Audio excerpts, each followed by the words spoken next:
안녕하세요. 오늘도 사연 살롱을 찾아주셔서 감사합니다. 저는 저의 삶을 되찾기 위해 결혼 2년 만에 이혼한 30대 여성입니다. 저는 강압적이고 가부장적인 아버지 밑에서 자라 아버지가 원하는 삶을 살았어요. 제 삶을 한마디로 정의하자면 잘못 재단된 맞춤 양복이었어요. 아버지는 제 사이즈를 잘 알지도 못하면서 아버지가 원하는 대로 제 삶을 재단했죠. 그래서 전 공부를 해서 원예학과로 대학을 갔어요. 그리고 졸업 후 아버지의 요구대로 카페와 베이커리를 창업해 운영하고 있어요. 전 아버지 삶의 부속품이었어요. 강압적인 아버지 밑에서 전 힘이 없었어요. 게다가 아버지가 선택해준 제 삶이 비교적 윤택하게 흘러가서 제가 아버지에게 반항할 이유를 찾지 못했어요. 그래서 전 결혼도 아버지가 선택한 남자와 하게 되어요. 저는 도축장에 끌려가는 소마냥 결혼을 했어요. 그리고 아버지의 바람대로 아버지의 선택이 틀리지 않았다는 것을 증명하듯 결혼 생활도 윤택했냐고요? 그렇게 묻는다면 불행인지 다행인지 모르게 제 결혼은 엉망이 되었다고 말씀드리고 싶어요. 제 문제는 아니었어요. 탐욕스러운 시댁의 문제였죠. 하지만 덕분에 그게 계기가 되어서 저는 시댁에서 탈출할 뿐 아니라 저의 삶을 살게 되었어요. 그러니 불행 중 다행이라고 할까요? 오늘 저는 저의 탈출기를 보여드릴까 해요. 지금부터 시작할게요. 앞서 말했듯이 저는 강압적이고 가부장적인 아버지 밑에서 자랐어요. 아버지와 엄마의 관계를 생각하면 남자는 하늘, 여자는 땅이라는 말이 절로 나와요. 왜냐하면 엄마는 늘 아버지의 시중이었고 아버지는 엄마에게 늘 큰 소리로 이야기했거든요. 가까이 있는데도 호통치듯 말이에요. 아버지 화났어? 아니, 원래 저렇게 말하잖아. 원래가 어딨어. 엄마한테만 그러잖아. 아, 물론 나한테도 그러지만 밖에서 다른 이모들 만나면 아버지 안 저래. 엄마도 알잖아요. 경상도 남자라 그래. 원래 경상도 남자가 무뚝뚝해. 그럼 엄마 아빠 커피 좀 타주고 올 테니까 빨리 좀 개어나. 빨래를 개면서 저는 아버지가 경상도 남자이기 때문에 그렇다는 주장이 이해가 되지 않았고 아버지는 무뚝뚝한 게 아니라 험상궂은 거라고 생각했어요. 그리고 엄마는 왜 저런 아버지를 사랑해 결혼했고 지금까지 시중들며 살고 있을까 의문이 들었죠. 엄마는 가부장적인 아버지에게 단 한 번도 반항이라는 걸 해본 적이 없거든요. 짜증을 낸 적도 없어요. 오히려 알겠어요, 미안해요 이런 말을 자주 했어요. 저는 결국 엄마가 아버지의 버릇을 잘못 들였다고 정리했어요. 저렇게 받아주니까 아버지가 아직까지도 자기 멋대로 구는 거라고요. 아버지의 시중을 드는 엄마의 모습을 지켜보며 속으로 혀를 찰 때도 있었어요. 엄마 탓이 아닌데 엄마 탓을 하는 못난 딸이었죠. 하지만 그런 생각을 하면서도 저조차 이미 아버지의 시중이 되어 있었어요. 초등학생 때부터 아버지가 식사를 할 때마다 물을 따라드리는 건 기본이었고요. 아버지는 늘 낮잠을 주무시는데 그럴 때마다 이불을 펴드려야 했죠. 그리고 아버지가 커피를 좋아하셔서 자주 드셨는데 그때마다 제가 뭘 하든 간에 아버지에게 커피를 타드려야 했고 아버지에게 전화가 오면 커피를 타서 농장으로 가기도 했어요. 그리고 제가 고등학생이 되니 아버지는 엄마에게 밥 짓는 법을 배우라고 하더라고요. 밥이요? 그래, 언제든 도움이 될 거다. 그러면서 너희 엄마 일도 더 거들고 다 큰 게 집에서 아무것도 안 하면 쓰나? 그것도 여자가 말이야. 어차피 결혼하면 해야 할 일 미리 배운다고 생각해. 그렇게 저는 엄마에게 밥 짓는 법을 배웠고 그 이후로 더 많은 집안일을 하게 되었어요. 저는 한 번도 학교 생활을 하면서 친구들과 늦게까지 논 적이 없어요. 그리고 야간 자율학습은 아버지가 빼주었죠. 모두 저보고 식사 준비를 거들라고 그랬던 거예요. 말씀 안 드렸지만 저 외동이에요. 외동딸을 보물처럼 아끼지 못할 망정 이렇게 부려먹어도 되나. 저는 그 생각이 들더라고요. 참 아버지에게 서운했어요. 울기도 많이 울었죠. 친딸이 아닌가? 이런 생각이 들기도 했어요. 그리고 제가 엄마에게 이런 기분을 털어놓을 때마다 엄마는 아버지는 원래 그런 사람이니 네가 이해해야 해 라고 하셨어요. 저는 바다처럼 넓은 마음을 가진 사람이 아니에요. 그래서 이해는 평생토록 되지 않았어요. 다만 아버지를 겪으면서 아버지가 평생토록 변하지 않으리란 것을 알았죠. 사람이 변하면 죽는다잖아요. 저는 아버지라고 또 그렇게 되는 건 원하지 않았거든요. 그래서 이게 저에게 주어진 운명이라고 생각했어요. 그러면서 아버지의 언행에 덤덤해졌어요. 그리고 아버지가 저에게 요구한 것들에도 덤덤해졌고요.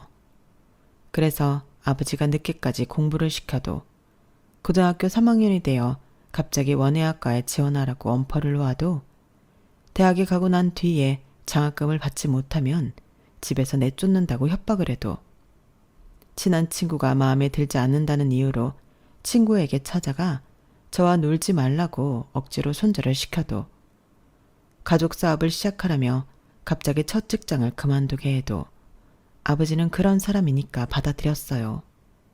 아버지가 하라는 대로 했죠. 반항은 일치하지 않았어요. 반항을 한다는 건 일종의 성공에 대한 기대가 있다는 건데 저는 전혀 그런 기대가 없었거든요. 오히려 해보기도 전에 낙담했죠. 전 단 한 번도 무언가를 갈망한 적이 없어요. 하지만 제게 사랑이 부러워요. 제가 연애도 아버지에게 책 잡힐까 하지 않았거든요.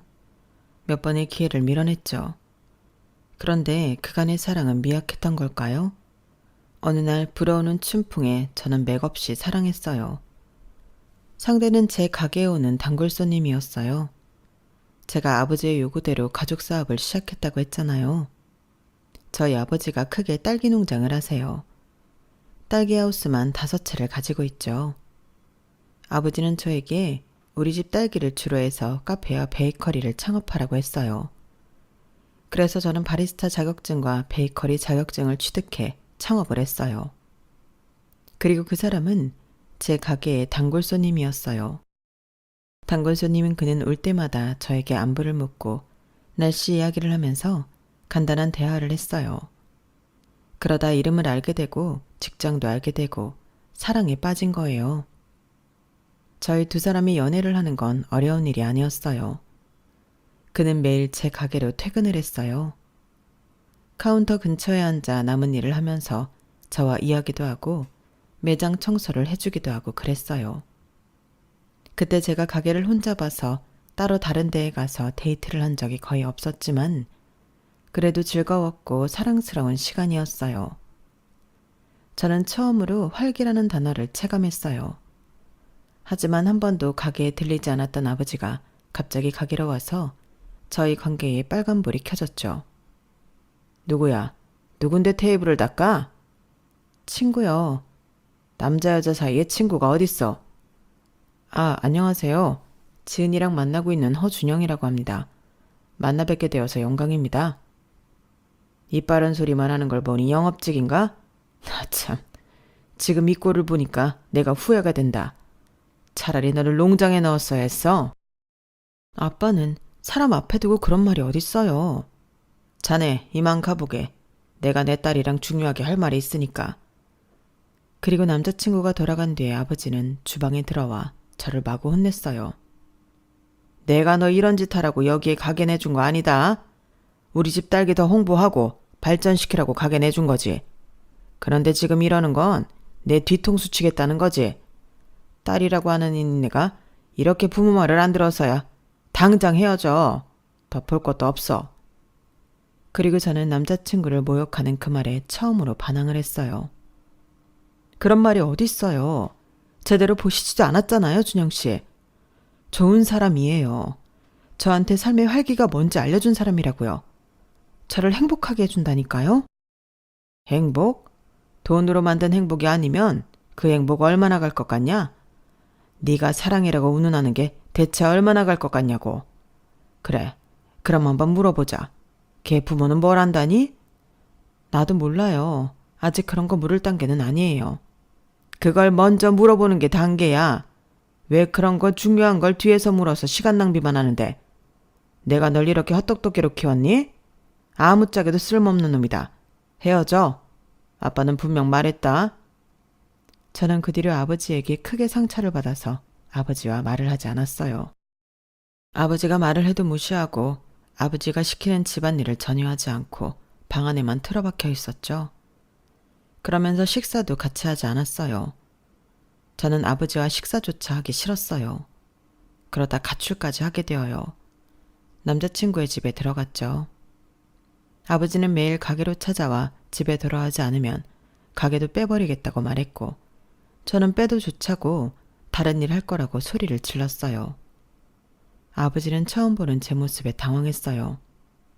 남자에 미쳐서 지금 네가 하는 짓 나중에 언젠가 후회할 거다. 이제껏 내가 한 말대로 해서 네가 안 된 게 뭐가 있니?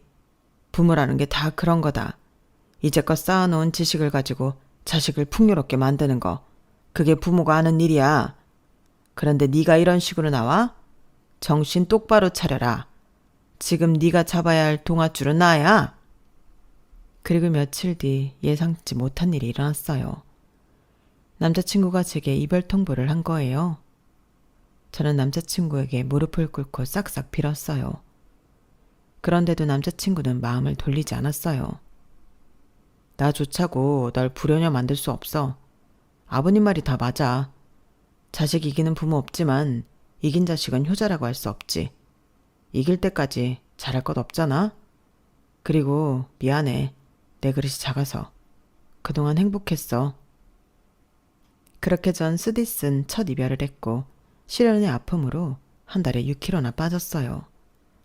그리고 나중에 들으니 아버지가 남자친구를 찾아갔다고 하더라고요.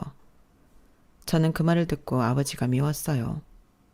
드라마처럼 돈을 쥐어주진 않았지만 온갖 모욕을 줬을 거예요. 그 모욕을 견디지 못한 남자친구가 너무 안쓰러웠어요. 저는 이 사실을 알기 전까지 남자친구에게 연락을 했는데 그 이후로 하지 않았어요. 제게 그럴 자격이 없더라고요. 그리고 아버지는 빈틈을 타 제게 중매를 보라고 했어요. 아버지 지인 중에 고추 농사를 짓는 할머니가 있는데 그 댁 손자가 참 괜찮다고 소문이 났다고요. 저는 거절할 힘도 없었고 이미 제 인생은 망했다고 생각해서 알겠다고 했어요. 그렇게 저희 가족은 중매 겸 상견례처럼 온 가족이 모여 식사를 했어요. 어른들만 신나서 떠들었죠. 첫 만남의 예단은 얼마, 결혼식은 어디서 이런 이야기를 했어요. 가끔은 저와 그댁 아들 눈이 마주쳤는데 저와 비슷한 표정을 짓고 있더라고요. 딱 봐도 알 수 있었어요. 이 사람도 보통 휩쓸리는 사람이 아니구나 하고요. 저는 제 결혼에 대해 어떤 어필도 하지 않았어요. 시련의 아픔으로 고통스럽기도 했고 이보다 더 최악일 순 없다고 생각했거든요. 그러니 일주일 만에 결혼 날짜를 잡더라고요.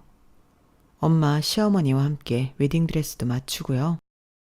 그리고 낯선 남편과 어색하게 웨딩 사진도 찍고 그렇게 결혼을 하게 되었어요. 제 결혼 생활에 대해 이야기하기 전에 잠깐 시댁 이야기를 할게요.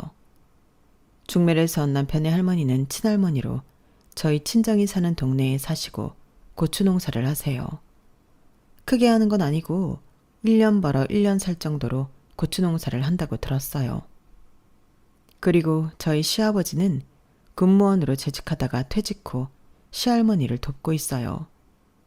시아버지는 형제가 2남 3녀인데 형이 은행원이어서 본인이 고추 농사를 물려받을 거라고 생각하고 있어요. 저희 시어머니는 마트에서 아르바이트를 하시고요. 그전에도 다양한 아르바이트를 하며 생계를 유지했어요. 넉넉하진 않지만 부족하지도 않으려고 그랬죠. 그렇게 남편과 시누이를 키웠어요. 남편은 결혼 당시 인테리어 회사를 다니고 있었어요. 그리고 남편과 3살 터울의 시누이는 3년 전 항공과를 졸업해놓고 있었죠. 시누이는 대기업 항공사에 취업하고 싶어 했어요. 대기업 항공사가 아니면 취업하지 않겠다 했죠. 그래서 제가 결혼할 때 시누이는 무직 상태였어요.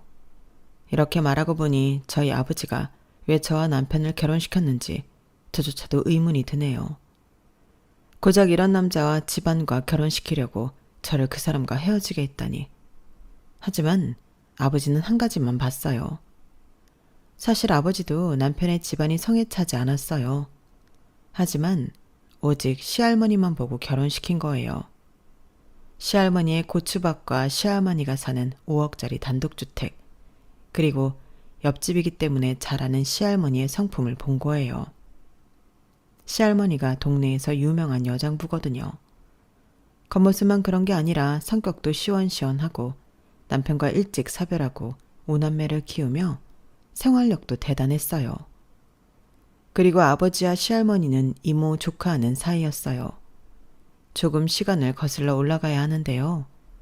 저희 돌아가신 친할머니가 시할머니와 언니, 동생 하던 사이예요. 저희 친할머니도 혼자서 자식들을 키워 서로 유대감이 있었죠. 무척 친하게 지내셔서 어릴 때부터 아버지는 시할머니에게 이모라고 불렀어요. 하지만 그 당시는 이렇게 친밀하지 않았어요. 사이가 돈독해진 건 저희 시할머니가 돌아가신 이후부터예요. 저희 친할머니가 아버지가 제대를 하고 얼마 안 돼서 갑자기 돌아가셨어요. 정말 갑자기 돌아가셔서 장남인 아버지는 급하게 딸기 농장을 물려받아야 했죠. 장례식에서도 정신이 없었어요. 그때가 겨울이어서 바쁠 때였거든요. 계속 농장을 왔다 갔다 해야 했죠. 그때 가장 많은 도움을 주신 게 시할머니예요. 그리고 장례식 이후에도 시할머니는 딸기 농장에 찾아와 갑작스럽게 딸기 농장을 물려받은 아버지에게 큰 도움이 되었어요. 아버지는 아직도 당신이 하우스를 5채나 가질 수 있었던 게 시할머니 덕분이라고 말해요.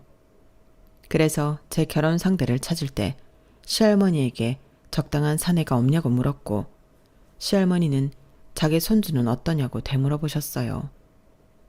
아버지는 시할머니의 아들, 그러니까 저희 시아버지가 당신 수준에 맞지 않는다는 걸 알았어요.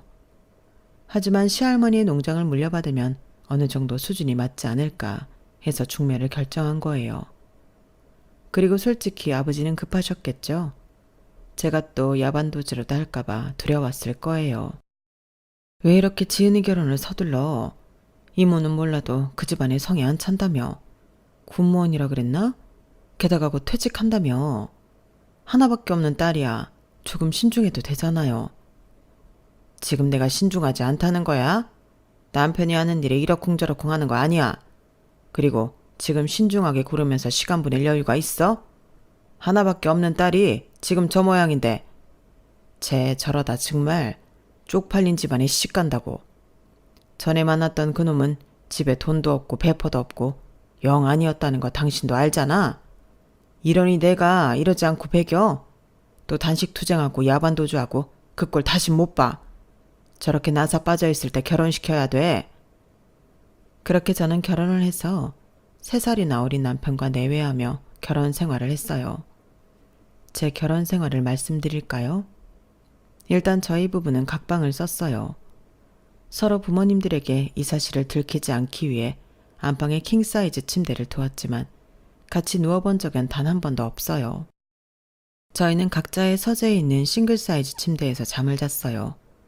그리고 식사도 같이 하지 않았어요.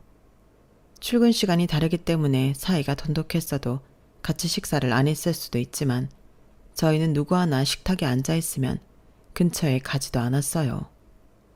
그리고 웬만하면 서로에게 말을 걸지 않았고 이야기를 해야 한다면 존댓말을 했어요. 호칭은 저기라고 하거나 있잖아요 라고 말문을 열었죠. 그러니 저희는 부부가 아니라 하우스메이트에 가까웠어요. 그래도 남편은 친정에 잘 하더라고요. 시댁에 어색하게 구는 제가 민망하고 부끄러울 정도로 남편은 친정에 잘했어요. 사근사근 말도 예쁘게 하고 항상 친정에 작더라도 선물을 사들고 갔어요. 그리고 저희 부모님이 뭘 하면 즉시 반응해서 자기가 하려고 했어요. 며느리처럼 굴었어요. 친정에서 뭐라도 하려고 했죠. 심지어는 딸기 일을 돕기도 했어요. 그러니 제가 안 부끄럽고 배기겠어요? 저는 시댁에서 그렇게 살갑게 하지 않았거든요. 어쩌면 불편해 보였을 수도 있어요. 제가 표정을 잘 못 숨겨서요. 저는 남편이 친정에 하는 모습을 보고 많이 반성했어요. 그리고 이왕 이렇게 된 거 나도 잘해보자 싶어 남편을 흉내냈죠. 그리고 아버지는 남편을 꽤나 마음에 들어했고 남편이 농사일을 돕는 모습에 흡족해 했어요. 그래서 남편의 차를 바꿔주었죠. 외제차로요. 그리고 아버지는 남편에게 자기 밑에서 일을 배워보라고 했어요. 회사는 하나의 기계고 직원은 부속품일 뿐이야. 그것보다 내 밑에서 일하면서 나중엔 자네가 자네의 방식대로 꾸려나가라고. 남자라면 그 정도 배짱은 있어야지. 남편은 고민을 하더니 시댁에서 적극 찬성하는 바람에 사표를 쓰고 딸기 농장에서 본격적으로 일을 배우기 시작했어요. 그리고 신우이는 제가 운영하는 카페에서 점장으로 일하게 되었어요. 제가 신우이가 항공과에서 졸업하고 무직 상태라고 말씀드렸죠. 제가 일자리를 주기 전까지도 마찬가지였어요. 무직 상태였고 계속 대기업 항공사가 아니면 취직하지 않겠다고 했죠. 하지만 취직 준비는 무슨 아르바이트도 하지 않았어요. 신우이는 시부모님에게 카드를 받아 흥청망청 쓰며 집에 처박혀 있거나 친구들과 놀다 들어오기를 반복했죠. 그게 시부모님이 안쓰러웠나 봐요. 우리 딸이 참 영리한 애인데 학교 다닐 때도 성적이 좋았어. 그런데 자꾸 떨어지니까 자신감을 잃나 봐. 이젠 준비도 안 하는 것 같아. 그래서 그런데 세아가 네가 우리 딸 좀 써줄 수 있겠니? 카페에서 무슨 일이어도 좋으니까 좀 시켜줘. 제가 어떻게 아가씨랑 같이 일을 해요. 아가씨한테 뭐 하나라도 시키겠어요? 시켜야지. 네가 사장인데. 그래도 괜찮아. 나는 다 이해해. 호랑이도 제 말하면 온다고 저기 오네. 지훈아, 너 이제 앞으로 새언니 가게에서 일해라. 언니가 너 시켜준대. 그럼 나 사장 되는 거예요? 얘 좀 봐. 사장은 무슨 사장이야. 그건 천천히 생각하고 일단 아르바이트부터 시작해야지. 안 그래, 세아가? 제가 일단 생각을 좀. 믿을 사람은 가족밖에 없어. 생팍 모르는 남보다 가족한테 맡기는 게 낫지. 생각은 무슨. 아버지한테 상의를 하고 말씀드릴게요. 어머, 너 그거 네 가게 아니니? 왜 사돈어른한테 물어봐야 해? 아르바이트 뽑을 때도 그러니? 아니죠. 아르바이트 뽑을 땐 그러지 않죠. 제가 다 결정해요. 하지만 이번 일은 아버지에게 여쭤봐야 할 것 같아서. 아니, 솔직히 그게 나름 거절의 표현이었어요. 어떻게 신우이랑 일을 해요? 하지만 시부모님은 제 의도를 알아차리지 못하는 건지 알아차리려 하지 않는 건지 계속 신우이를 꽂아달라고 하더라고요. 그리고 아버지에게 말하니 아버지는 흔쾌히 그렇게 하라고 했어요. 그렇게 해. 가족끼리 당당하게 뭉치면 좋지 뭘 그래? 그리고 너도 참 인정이 없다. 사돈 아가씨가 안쓰럽지도 않아? 그거 다 삐뚤어진 거야.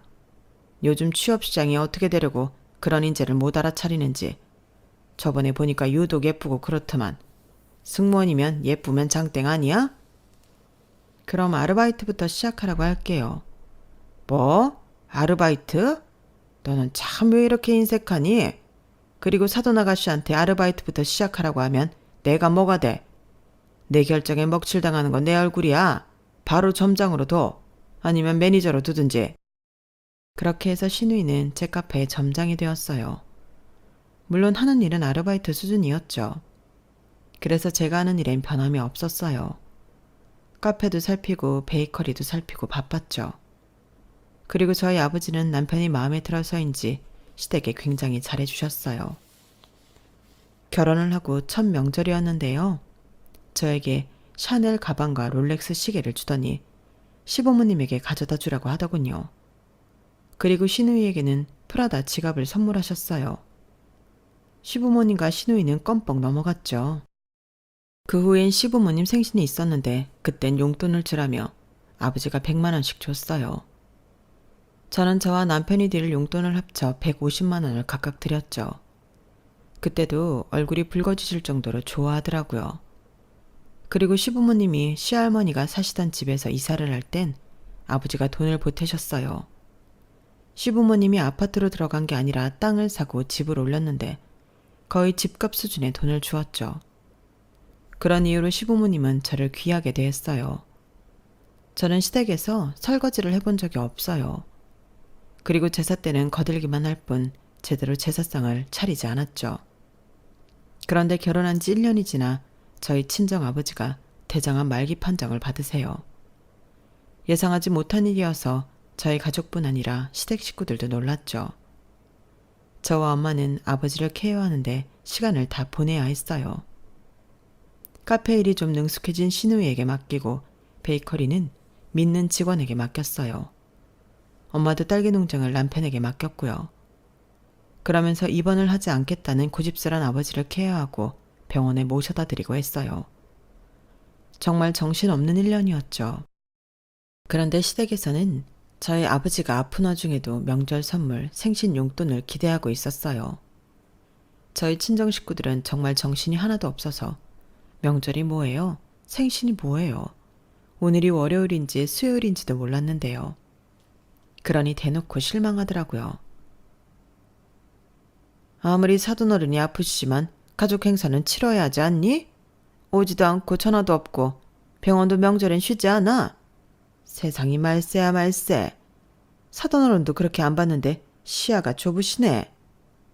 그리고 시누이와 남편이 혼자 일하는 것을 못마땅하게 생각했죠. 그래서 이제 아버지가 아프고부터 저에게 일을 시키더라고요. 설거지를 하라고 눈치를 줘서 설거지를 하기 시작했고요. 제사뿐 아니라 단순한 식사 자리에도 은근슬쩍 뒤집개와 같은 조리도구를 쥐어주었어요. 그리고 저보고 일을 못한다며 구박을 했죠. 언니는 카페에서는 잘만 하면서 여기서는 왜 그래요? 배운 적 없어요? 그러게, 야물딱지낸 줄 알았는데 완전 잘못 봤구나. 거기 탄다! 불 앞에서는 딴 생각을 하면 안 되지. 그리고 시댁 식구들은 제가 시누이와 남편을 혹사시킨다고 생각했어요. 우리 아들이랑 딸은 언제까지 혼자 일을 해야 해? 아주 힘들다고 난리야. 특히 우리 지은이는 집에 들어오기만 하면 잠만 잔다니까? 뭘 먹지도 않고. 쟤 살 빠진 것 좀 봐. 너는 느끼는 것도 없니? 아무리 네 아버지가 아프지만 산 사람은 살아야지. 산 사람이요? 저희 아버지 아직 살아계신데요. 대장암이라며 그것도 말기. 그거 손 못 쓴다더라. 너도 마음의 준비해. 저는 그 말을 듣고 무조건 아버지를 살려내야겠다고 생각했고 다시는 시댁에 갖다 바치지 않겠다고 다짐했죠. 하지만 하늘은 제 편이 아니었어요. 아버지는 1년 동안 아프기만 하다가 돌아가셨어요. 이번은 죽어도 안 하겠다고 해서 집에 와서 돌아가셨어요. 동네에 구급차가 와서 온데간데 소문은 다 났고요. 그 소문을 들었는지 시아버지한테 전화가 오더라고요. 어떻게 이야기 들었다. 정말이지? 정말 가신 거야? 아, 네. 그렇게 됐어요. 아버님, 제가 나중에 연락을. 그럼 우리 아들이 드디어 그렇게 된 거니? 그렇게요? 아니다. 그래, 아무튼 잘 치르고 와라. 우리는 꼭 안 가도 되지? 조의금은 아마. 그리고 옆에 있던 남편도 전화 중이었는데요. 시어머니인 것 같았어요. 알겠어요. 알았다니까. 보고 갈게요. 저는 무슨 일인지 묻고 싶지도 않았어요. 그리고 장례식을 준비했어요. 아버지가 분홍이었다 보니 손님들이 많았어요. 저는 슬픈 것도 뒤로 한 채 사람들을 상대했죠. 시아버지는 조의금으로 10만 원을 보냈더라고요. 나머지 식구들은 조의금을 보내지도 않았고요. 별로 신경 안 썼어요. 기분이 썩 유쾌하지도 않았지만요. 그런데 조심스럽게 남편이 제게 와서 잠깐 집에 간다는 거예요. 손님이 이렇게 몰렸는데 말이에요. 갑자기요? 급한 일 있어요? 뭐 그런 건 아닌데 제가 꼭 필요하지도 않잖아요. 제가 아는 분들도 한 명도 없고. 뭐 필요한 거 있으면 말해요. 들러서 가져올게요. 들려요? 집에 간다면서요? 아, 본가요. 잠깐 오라고 해서. 저는 내심 서운했지만 그러기엔 저희가 제대로 된 부부 사이는 아니라고 생각해서 남편을 보냈어요. 그리고 1시간 뒤에 제 휴대폰으로 사진 몇 장이 날라왔어요. 시댁이었어요. 풍선이 창문에 마구 붙어있고 부잣길만 걷자라고 적힌 플랜카드가 있었죠. 그리고 제 베이커리에서 산 케이크가 있었고 갖가지 음식들이 있었어요. 술도 있었고요. 이게 뭐냐고 남편에게 물었어요. 그런데 남편은 보고도 답장을 안 했어요. 제가 전화를 했어요. 주변이 시끄러웠어요. 이거 뭐예요? 잠시만요. 이거 뭐냐니까요. 제가 다급하게 물은 뒤에 시어머니 목소리가 들렸어요. 우리 아들. 세상에 우리 아들 복도 많지. 어떻게 그런 재산을? 그게 뭐 내 재산이에요. 아들아, 너 후계자로 키운 사람이 지금 죽었어. 그럼 뭐야? 네가 물려받는 거야. 그 어마어마한 딸기 농장을. 좋아해도 모자랄 판의 표정이 그게 뭐니? 파티야, 즐겨. 그리고 술잔이 부딪히는 소리가 들렸고 시댁 식구들이 흥얼흥얼 노래를 부르며 이제 돈방석에 앉았다고 이야기하는 소리가 들렸어요. 딸기하우스 한 채 이만큼 번다니까? 5채면 억소리 나게 벌게 생겼네. 어깨춤이 절로 난다. 저는 전화를 끊었어요. 너무 열이 받아서 숨이 제대로 안 쉬어지더라고요. 그리고 전 상복을 입은 채로 시댁으로 달려갔어요. 한 군데 들렀다가 갔어요. 제 베이커리에 들러 딸기잼이 가득 든 빅토리아 케이크를 가져갔죠. 시댁 현관문을 두드렸어요. 그러니 시아버지가 문을 열어주더군요. 술 냄새가 진하게 났어요. 열이 받더군요. 저는 신발을 신고 거실로 가서 주변을 살폈어요. 풍선에 플레잉카드, 케이크에 각종 음식들. 정말 파티를 하고 있더군요. 저는 케이크를 꺼냈어요. 거지되는 거 축하드려요. 그러면서 빅토리아 케이크를 식탁에 던졌죠. 퍽 소리가 나더니 딸기잼이 주르륵 흘러 음식을 덮었어요. 어때요? 나름 댁들 미래 같은 걸 사왔는데. 이게 무슨 짓이야? 갑자기 쳐들어와선. 그리고 뭐? 거지? 이 케이크가 우리의 미래라고? 뭔 생뚱맞은 소리야. 그리고 저는 식탁을 뒤엎었어요. 그리고 창문으로 가 풍선을 터뜨리고 플랜카드를 찢었죠. 그리고 안방으로 가서 샤넬 가방과 롤렉스 시계를, 그리고 시누이의 방에 가서 프라다 지갑을 가져왔어요. 그리고 부엌칼로 하나하나 찢고 망가뜨렸죠. 시부모님과 시누이가 경악을 했어요. 소리를 지르면서 찢어진 잔해들을 끌어모았죠. 그리고 눈물을 뚝뚝 흘리며 저에게 욕을 했어요. 이게 무슨 짓이야? 내 첫 명품 가방에 대체 무슨 짓이냐고. 악독한 것 같으니라고. 미친 것 같으니라고. 악독하다뇨. 어떤 자식이 자기 아빠 죽었다고 파티하는 시댁을 가만히 두죠? 미쳤다고 내가 가만히 두겠어? 이제껏 부자놀이 한다고 즐거웠죠. 자식 하나 팔아서 부자놀이 한다고 얼마나 즐거웠겠어. 너도 즐거웠지? 누가 너같이 겉모습만 믿고 나대는 일을 점장으로 써주겠어. 그런데 어쩌나? 이제 내가 빈털터리로 만들 건데. 나도 좋아서 우리 아버지가 퍼주는 거 가만히 내버려둔 거 아니야. 뭐가 좋다고? 뭐가 예뻤어? 노블레스 오블리주라고 알죠? 불쌍한 사람들한테 부유한 사람들이 베푸는 거 말이에요. 난 그렇게 생각했을 뿐이에요. 그러니까 댁들한테 이런 것들 어울리지도 않는다고. 곧 체할 거라고. 뭐? 너 말 다 했어? 뭐 얼마나 대단한 부자라고 그런 소리를 해? 댁들보단 잘 살죠. 알잖아. 그러니까 나한테 살살 기었던 거잖아. 댁들도 알겠지만 이 결혼 어른들에 의해서 진행된 거지. 나와 댁 아들은 의견은 전혀 없었어. 우린 봉사한 거야. 나는 아버지를 위해서, 그리고 댁 아들은 댁들을 위해서 봉사한 거라고. 그런데 이제 그 봉사활동은 끝났어. 이제 참는 것도 끝났다고. 이혼할 거예요. 이혼? 그래, 할 수 있으면 해봐. 어차피 해봤자 재산 분할하면 일부는 우리 것이라고? 웃기는 소리 말아요. 유산은 재산 상속 목록에 포함되지도 않아. 댁 아들도 서류상으로 후계자라는 증거 없고 단순 노동자일 뿐이야. 그리고 이 댁 아들이 유언 얘기는 안 했나 봐? 모든 재산은 내 이름 아래에 있어. 이혼할 거고 댁 아들과 딸은 이제 실직자야. 제가 그렇게 말하자 시부모님과 시누이는 세상을 잃은 것처럼 멍하게 절 쳐다봤어요. 저는 쐐기를 박았죠. 그리고 마지막으로 이 집도 재산분할 목록에 포함될 거예요. 이 집 올릴 때 우리 아버지가 준 돈 입금 내역 있고 돈 보내고 나서 뭐라고 문자했는지 알죠? 뭐? 이 집도? 어떻게 그럴 수 있어? 이건 우리 남편 명의로 되어 있다고. 대체 우리가 뭐라고 했는데 그래? 분명히 그랬어요. 본인들 죽으면 우리 보고 살라고요.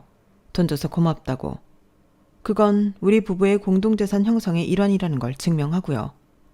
혀우 같은 년, 언제부터 이럴 생각이었던 거야? 너 처음부터 이럴 생각이었어? 아니, 그쪽들이 이렇게 치사하고 음침하게 굴지 않았더라면 난 가족이 되었을 거예요. 그리고 아마 위자료는 제가 많이 받을 겁니다.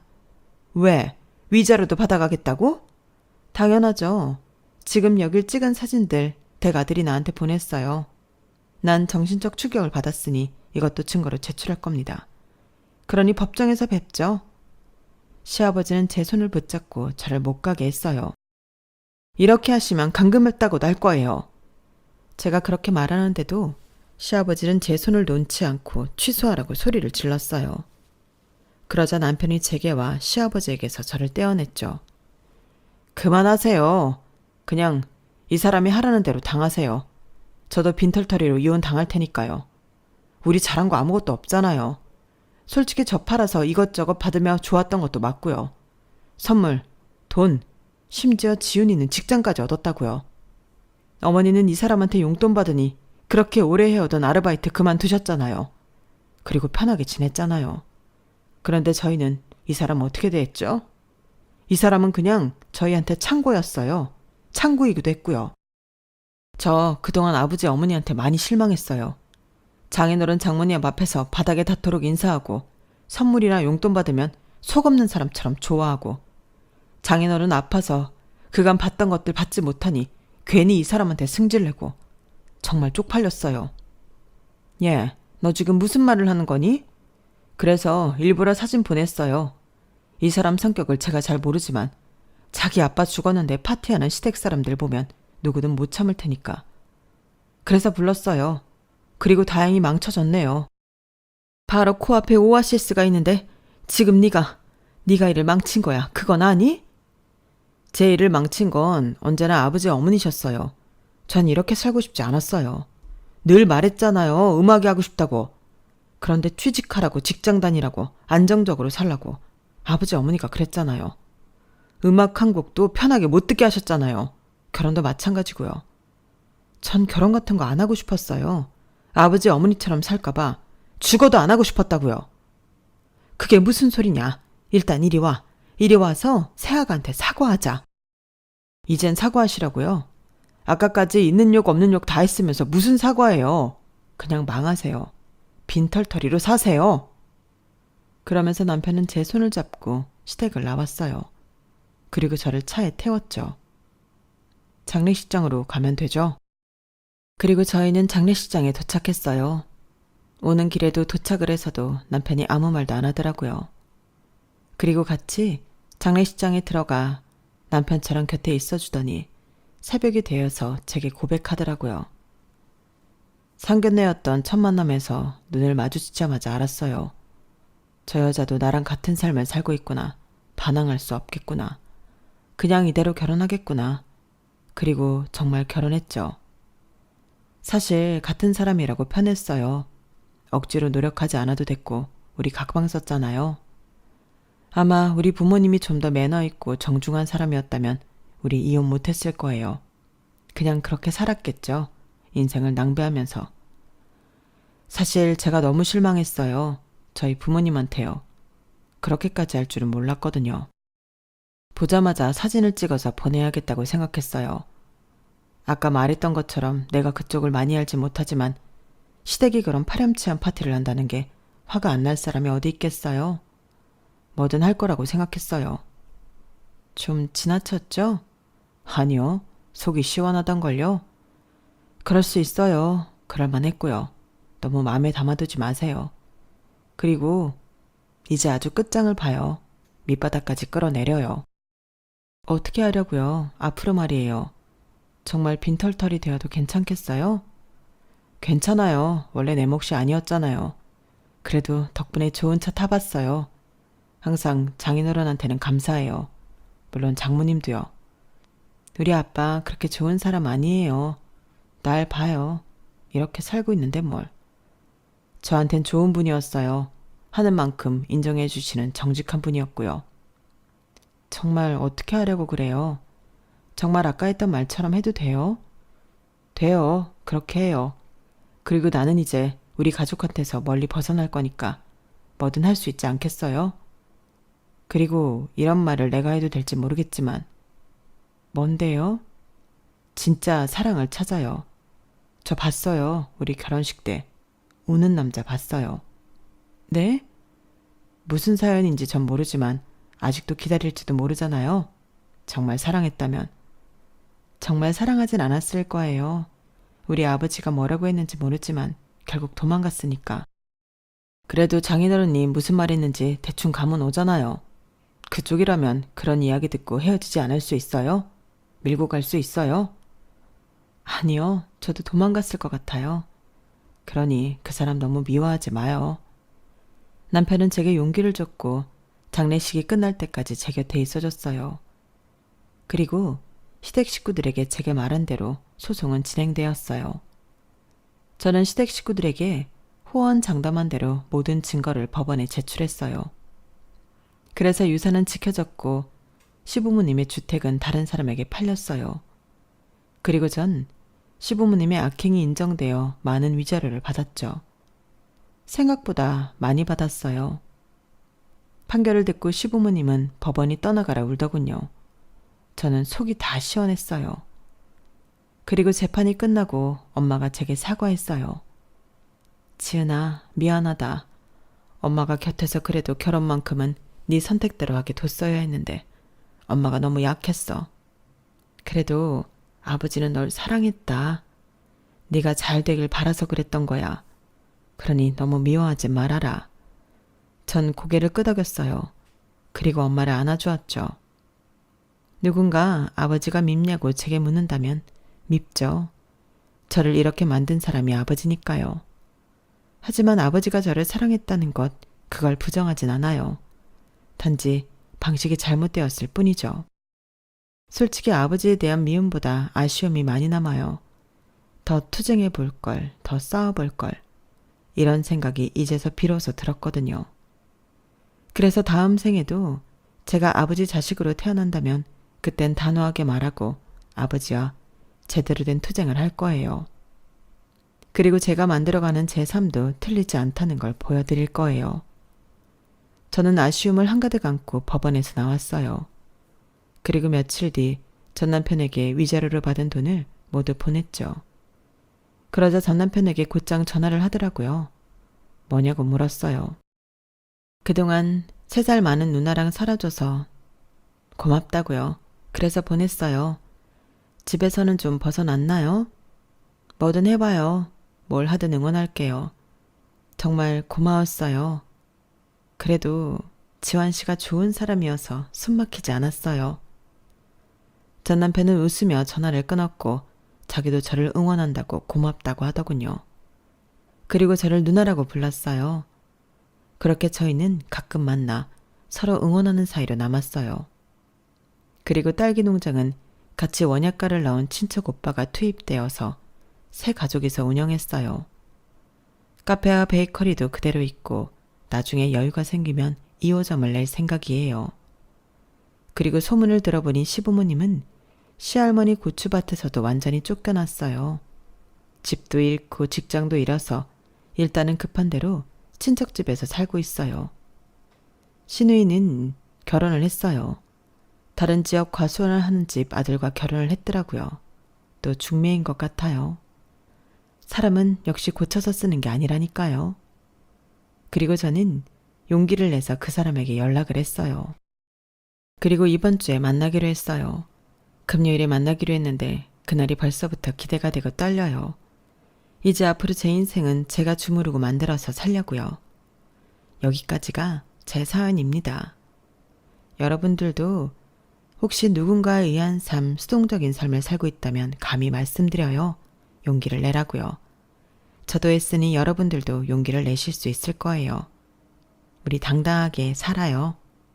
행운을 빕니다. 여러분, 사연 댓글에 응원과 현명한 조언 부탁드려요. 좋아요와 구독은 저에게 큰 힘이 됩니다. 오늘도 좋은 일 가득하세요.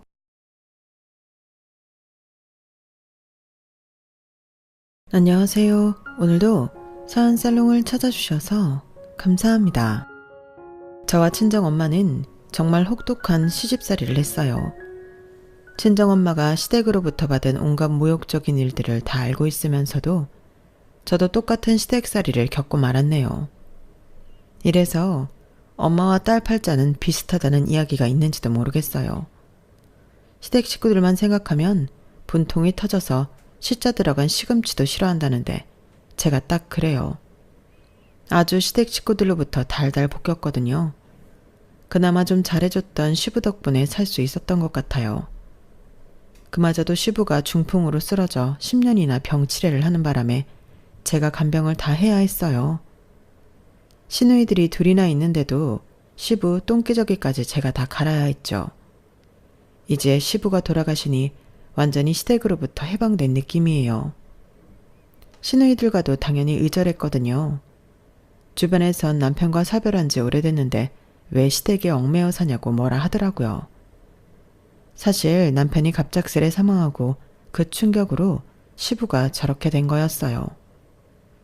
나한테 그나마 잘해줬던 시부에 대한 고마움으로 그동안 병수발을 했던 것도 있죠. 하지만 더 큰 이유는 당연히 돈 벌기 위해서였어요. 남편이 갑자기 죽고 경력 단절녀인 제가 당장 돈 벌 곳이 없었거든요. 우리 쌍둥이들을 직접 키우며 돈까지 벌 수 있는 길은 집에서 시부를 간병하는 일뿐이었어요. 그 와중에 손이 시누이와 막내 시누는 자기 아버지 기저귀 한 번을 안 갈아주더군요. 그놈의 SNS인지 뭔지 시부와 사진만 찰칵찰칵 찍고서는 죄다 SNS에 올리는데 기도 안 차더라고요. 마치 엄청난 효녀인 것처럼 자기가 아픈 아버지 간병 다한 것처럼 꾸며서 글을 쓰는데 어이없다 못해 화가 났어요. 특히 시누이들이 저에게 상처를 줬던 건 글로 다 표현할 수 없을 정도로 많았어요. 남편과 결혼 허락을 받았을 때부터 말이죠. 남편은 사법고시 폐지되기 전 막차로 붙은 사람인데 그 수험 뒷바라지를 제가 다 했어요. 제가 중소기업에 다니며 쥐꼬리 같은 월급으로 장장 7년의 세월을 물심양면으로 밀어줬어요. 그런데 연수원 졸업 후 딱 3년 변호사 생활한 뒤 죽어버렸어요. 이제 우리 딸 쌍둥이들이 생기고 행복할 일만 남았다고 생각했는데 세상이 무너지는 듯 했죠. 그렇게 힘든 상황 속에서 시누이들은 절 위로해주고 돕기는커녕 무시하고 욕만 해댔어요. 제가 친정 부모님 다 돌아가시고 보잘것없는 사람이라는 게 그 이유였죠. 그러는 지네들은 뭐 보잘것이 있는 줄 아나 봐요. 남편의 누나인 첫째 시누이는 남편이 사업한다고 친정 돈까지 다 끌어가서 말아먹기를 수차례. 무슨 국밥도 아니고 추억의 돈을 한 달 내로 말아먹어버리더군요. 막내 시누이는 백수에 취직할 생각은 안 하고 맨날 남자나 꼬시러 다니는 꽃뱀이었죠. 이리도 가짜는 시누이들한테 욕 들어먹으니 더 자존심 상했어요. 오늘 제가 사연살롱에 시누이들 욕을 한번 거하게 해보렵니다. 이제 내가 시누이들보다 돈이 훨씬 많은 위치에 있으니 아주 꼬수어 죽겠네요. 이제 보란듯이 잘 살아가려고요. 오늘까지만 시누이들 욕하고 앞으론 쳐다도 안 볼 거예요. 그럼 제 살풀이를 시작하도록 할게요. 제가 시댁 식구들한테 그렇게 살아움 당할 때 저희 친정 부모님들이라도 있으면 좀 덜 힘들었을 거예요. 그래도 기댈 곳이라도 있으니 말이죠. 그런데 저희 엄마 아빠도 참 기구한 인생을 사시다가 벼랑간에 돌아가시고 말았어요. 참으로 불쌍한 양반들이에요. 평범한 삶의 행복을 아주 짧게 느끼고 저 세상으로 가버렸으니 말이에요. 저희 엄마는 조실 부모하고 정말 어렵게 자랐어요. 시골에서 너무 배가 고파서 노지에 있는 오이나 깻잎 등을 따먹고 살았다고 하네요. 워낙 깡촌이다 보니 고아원이라는 기관도 없어서 정말 거지처럼 동네 사람들이 주는 밥 먹고 살았대요. 그러다가 서울에 있는 부잣집으로 식모 생활하러 가면 숙식이 해결되고 월급까지 받을 수 있다고 하여 동네 언니를 따라 무작정 서울로 갔다고 해요. 그때 엄마는 운명이라 표현하더군요. 지금 생각해보면 정말 운명이었던 것 같아. 엄마가 서울로 식모살이 하러 간 집에서 너희 아빠를 처음 만났으니까 말이야. 네 아빠는 그 집안의 막내 아들이었어. 명문대를 다니는 막내이자 외아들이었으니 얼마나 귀했겠니? 그런 사람이 자꾸 나에게 호감을 표시하니 난 당연히 밀어내려고만 했어. 전 매번 들었던 레퍼토리지만 어린 마음에 엄마가 이해되지 않았어요. 엄마, 둘이 좋아하면 사귀고 결혼하면 되지. 왜 아빠를 밀어내려고 한 거예요? 엄마의 조건이 너무 초라했기 때문이야. 언감생심 부잣집 도련님을 넘볼 수는 없었지. 지금은 우리 정희가 잘 이해 안 되겠지만 크면 엄마의 심정을 이해할 수도 있을 거야. 그런데 너희 아빠는 날 정말 인격적으로 존중하며 아껴줬고 우린 부모님의 반대를 무릅쓰고 결혼까지 감행하기로 했어. 그렇게 결정하기까지만 수년이 걸렸어. 아주 큰 종합병원을 운영했던 집안의 막내 아들이 식모랑 결혼한다고 하면 집안에서 내쫓길 게 뻔하니까 말야. 결국 내가 혼전 임신을 하고서야 우리 관계를 어른들에게 알렸고 당연히 불호령이 떨어졌지. 그냥 불호령이 아니라 우리 사이를 찢어놓으려고 아주 잔인한 방법을 썼어. 그들은 날 사람 취급을 안 했지. 시댁 어른들은 손녀를 임신한 나를 자기네 병원 정신병동에 가둬버렸어. 내가 미쳤다며 강제로 감금한 거지. 병원장이 가두라고 시키니 밑에 사람들이 아주 손발이 척척 맞아 나를 차짓한 병실에 가둬버리더구나. 엄만 거기서 우리 정희를 출산해야 했어. 참으로 지독한 양반들이지? 정말 악마가 따로 없었어. 할머니 할아버지가 그렇게 악한 사람들이었다니. 엄마가 그렇게 당하고만 있을 때 아빠는 대체 어디서 뭐 한 거예요? 너희 아빠도 그때 건강이 확 안 좋아진 거야. 엄마를 백방으로 찾다가 포기했다고 전해 들었어. 그리고 나서 스트레스가 극심했던지 젊은 나이에 백혈병에 걸리고 말았지.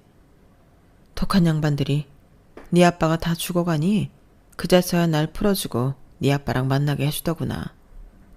그때 당시 너희 아빠 몸무게는 39kg이었어. 다 죽어가고 있었지. 네 아빠가 죽기 전 우리 세 식구가 살았던 그 1년이 나에게는 가장 슬프고도 행복한 나날들이었어. 그렇게 너희 아빠는 비참하게 최후를 맞이하고 난 혼인신고도 못했으니 네 시댁으로부터 한 푼도 못 받고 맨몸으로 쫓겨나고 말았지. 그런데 그게 나에게는 자유였어. 아주 크나큰 자유 말야. 광복절보다 더 기쁜 해방의 날이었지. 그 악마 같은 양반들은 나중에 소식을 들으니 초호와 크루즈 여행을 장기간으로 갔다가 배 안에 전염병이 돌아서 배 안에서 둘 다 돌아가셨다고 하더구나. 참으로 끔찍한 양반들. 멀쩡히 날 정신병원에 가두더니 본인들도 배 안에서 꼼짝없이 갇혀서 죽다니 아주 쌤통이었지. 나의 친할아버지 할머니 이야기를 할 때 엄마의 눈에선 도끼가 흘러넘쳤어요. 그만큼 끔찍하게 싫었다는 이야기겠죠. 난 그런 엄마를 보고 나중에 저런 악마 같은 시댁은 만나지 말아야겠다 다짐했는데 그와 비슷하게 막장의 시누이들을 만나서 고생했네요. 딸은 어쩔 수 없이 엄마 팔자를 담나 봐요. 엄마는 홀몸으로 저를 키우기 위해 죽을 힘을 다하셨어요. 못 먹고 못 자면서 일만 하니 몸무게가 50kg을 넘어본 적이 없었죠. 뼈만 앙상하게 남은 채로 움직이고 또 움직이셨어요. 안 해본 일이 없는 것 같아요. 화장실 청소 박스 공장, 핸드폰 부품 조립 공장, 메리아스 공장, 반찬 가게 알바 등등. 그 중에서 엄마는 아빠 집 식모살이를 할 때 배운 묵과 두부 만드는 기술로 직접 식품을 만들어 리어카로 파는 일에 정착했어요. 남 밑에서 하층민 취급받으며 일하는 것보다 시장통 리어카 안에서 내 장사하는 게 마음 편하다면서 말이죠. 어렸던 저는 엄마 옆에 큰 박스를 두고 그 안에 쏙 들어가서 놀았어요. 조그만 아이가 들어가서 보이질 않으니 간혹 사람들이 그게 쓰레기 박스인 줄 알고 오며 가며 쓰레기를 휙휙 던지기도 했어요. 그럼 제가 두더지처럼 쏙 나와서 그 사람에게 쏘아 붙였어요. 아, 더러워. 아저씨. 왜 쓰레기를 버려요? 아이고 미안하다 얘야. 난 쓰레기 상자인 줄 알고 그만. 자, 얘따. 이 돈 받고 기분 풀어라. 휴지로 좀 닦고 말이야. 아저씨는 제게 1,000원짜리 한 장을 쥐어줬어요. 전 그 돈이라도 갖고 싶었어요. 1,000원이 제게는 엄청나게 큰 돈이었거든요. 그런데 그걸 지켜보던 자존심 센 엄마는 제 손에 쥐어진 1,000원을 확 뺏어서 그 아저씨한테 돌려줬어요. 이 박스 우리 아이가 노는 곳이에요. 쓰레기 버리지 마세요. 그리고 이 돈 도로 가져가세요. 우린 거지가 아니거든요. 그렇게 엄마랑 저는 남한테 도움 안 받고 올곧게 살았어요. 정말 물류폰에서 돈이 가랑비에 옷 젖듯이 야금야금 모여서 결국 원룸 보증금 할 만큼은 모이더군요. 월세에서 반전세로, 반전세에서 전세로 가는 동안 마른 걸레를 쥐어짜듯이 허리띠를 졸라매고 절약하며 살았어요. 전세금 마련을 위해 있는 돈을 다 때려놓고 나니 또다시 현금은 다 떨어졌어요. 심지어 한동안 두부장사 묵장사가 안 될 때는 현금이 너무 없어서 전기가 끊기고 수도도 끊길 때가 있었어요. 요즘 세상에 이런 집이 있을까요? 하지만 옛날에 없는 사람들은 이렇게 비인간적인 환경에서 살 때도 있었어요. 제가 그 산 증인이죠. 엄마는 어떻게든 입에 풀칠할 거리라도 사기 위해 투잡을 시작했어요. 동네 폐지를 줍는 일이었죠. 두부 장사가 잘 안 되는 시간을 이용해 이미 있는 리어카로 폐지를 실어다 팔았어요. 점점 굽어가는 엄마의 허리를 보고 학교에 다니는 것조차 죄송했어요. 그 시간에 내가 알바를 해서 돈을 벌면 엄마가 굳이 폐지 줍는 일까진 안 해도 될 텐데 하는 생각이 들었죠. 그날도 하교하고 동네로 접어들었는데 저 멀리서 폐지를 줍는 엄마가 보이더군요. 반가운 마음에 아주 멀리서 엄마 하고 크게 불렀어요. 엄마는 제 목소리에 고개를 들고 허리를 펴고 제가 있는 쪽을 바라보셨어요. 아주 환하게 웃으며 절 향해 손을 흔들어 주셨어요. 그런데 그 순간 저 높은 비탈길에서 1톤 트럭 한 대가 와르르 엄마를 향해 달려오는 거 아니겠어요? 너무 순식간에 빠른 속도로 말이죠. 비탈길 아래쪽에 있던 엄마는 굉음과 함께 달려오는 트럭을 감지했지만 때는 이미 늦고 말았어요. 엄마! 얼른 피해! 엄마!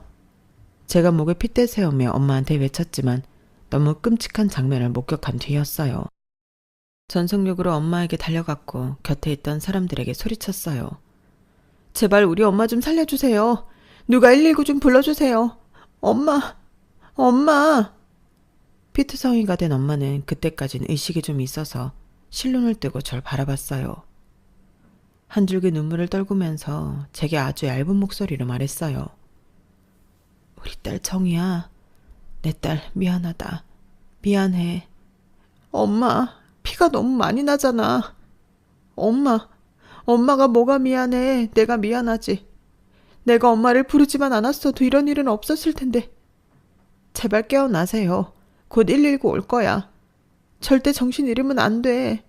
엄마 없으면 나 혼자 어떻게 살아. 엄마. 목 놓아 엄마를 불렀지만 그러기엔 피가 너무 많이 났어요. 응급실에 가서도 내 피를 엄마한테 주면 안 되겠냐고 소리치며 울어댔지만 엄마는 이미 돌이킬 수 없는 상태였죠. 내 세상이 무너져 내렸어요. 며칠 밤을 새도 잠이 안 왔어요. 내가 그때 엄마를 불러 세우지만 않았어도 엄마가 그 트럭을 피할 수 있었을 텐데 다 내 탓이다.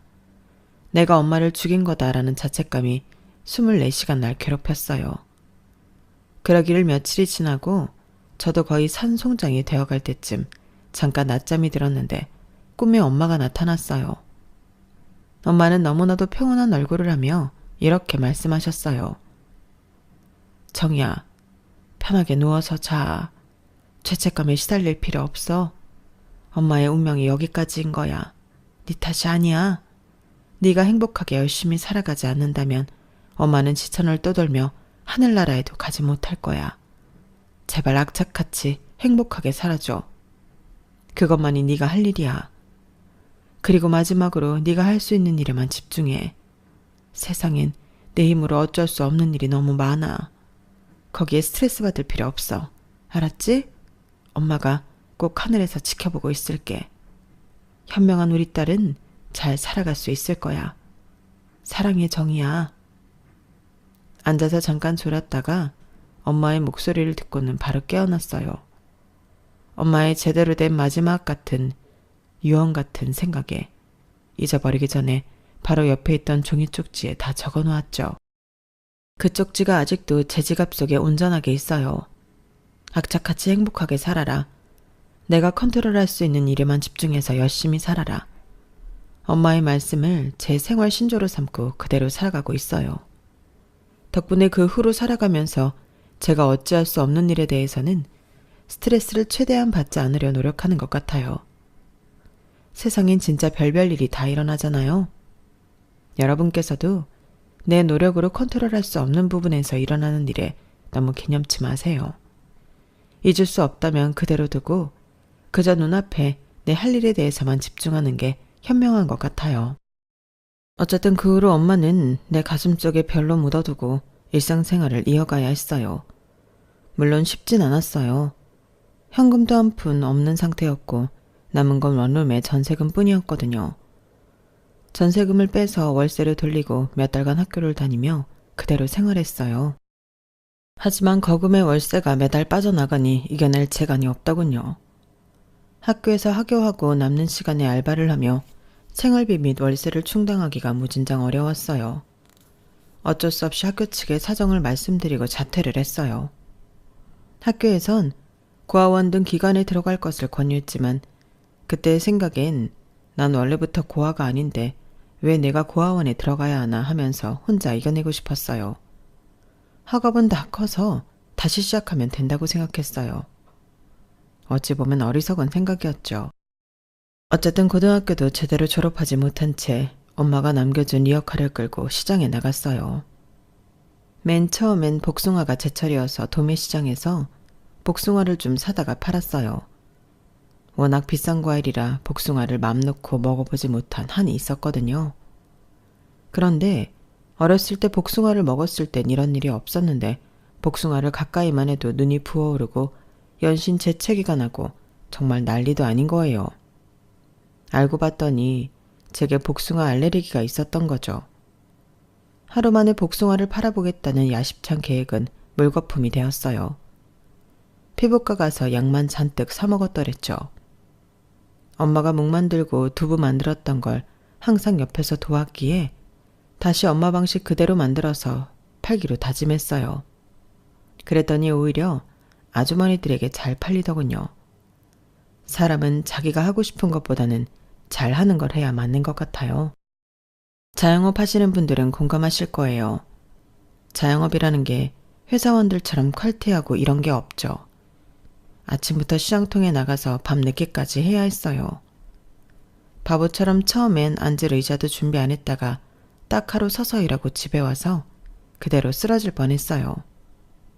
바로 다음 날부터 플라스틱 의자를 준비해서 앉아가면서 장사했어요. 4, 5시쯤 장시간에 장사가 한창 잘 될 때는 정신없다가 저녁 시간이 되면 폭풍처럼 배가 고프기 시작했어요.